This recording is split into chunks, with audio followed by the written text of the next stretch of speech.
vijana wakapumzika, na leo tuko hapa katika uwanja wa Liti kwa ajili ya kufanya mazoezi yetu ya mwisho kuelekea katika mchezo wetu wa kesho dhidi ya Singida.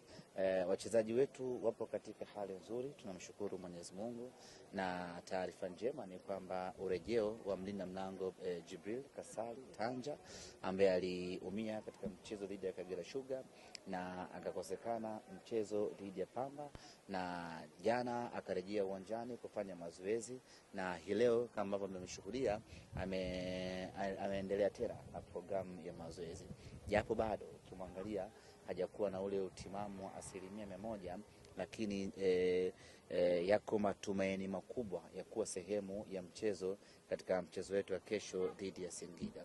Tunaikosa vile vile huduma ya Nixon Kibabage ambaye yeye ameumia kwenye mechi dhidi ya Kagera Sugar, ameokosa mchezo dhidi ya Pamba na ataokosa vile vile mchezo dhidi ya Singida, na hata hapa mazoezini hayupo.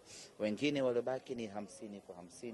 Mtu kama Yusuf Kagoma bado anapambania utimamu wake, lakini waliobaki wote wako tayari kwa ajili ya kuipambania na kuipigania Simba katika mchezo wetu wa kesho dhidi ya Singida.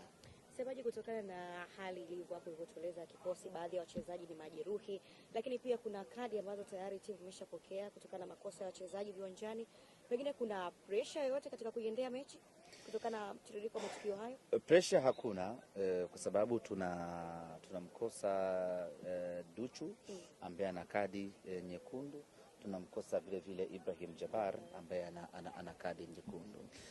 Kwa upande wa Duchu anakuja Nathaniel Chilambo, Mteme Chilambo, ambaye ana uwezo vizuri wa kuziba hilo nafasi na kusiwe na changamoto aina yoyote ile. Katikati ya dimba tunamkosa Ibrahim Jabbar ambaye tayari alishatengeneza very good partnership yeye na Kagoma, yeye na Maema, lakini tunamkosa katika mchezo wa kesho. Lakini tuna ukwasi katika eneo la katikati hapo.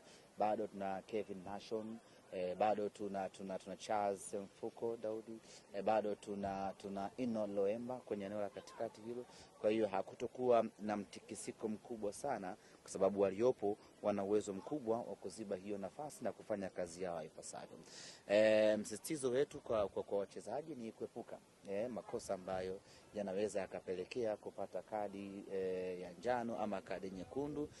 Jambo la msingi ambalo tunazungumza na wachezaji wetu ni maintain fair play na kucheza soka la kiungwana la kiushindani, ili mchezaji asije kuathirika kwa kupewa kadi tatu, kwa kupewa kadi nyekundu. Uwanja wa Singida sio mara ya kwanza kuja kuchezea, pengine inaweza kuwa kama advantage kwa upande wenu, sababu tayari eneo ambalo mnalifahamu, hali ya hewa ambayo tayari mmeshaizoea. Tulikuja msimu uliopita tukacheza katika ule uwanja wa Singida, tukafanikiwa kupata matokeo ya mabao 2-1. Kwa hiyo at least tunaufahamu uwanja wa Singida, sio mara ya kwanza kwenda. Tofauti tu ni kwamba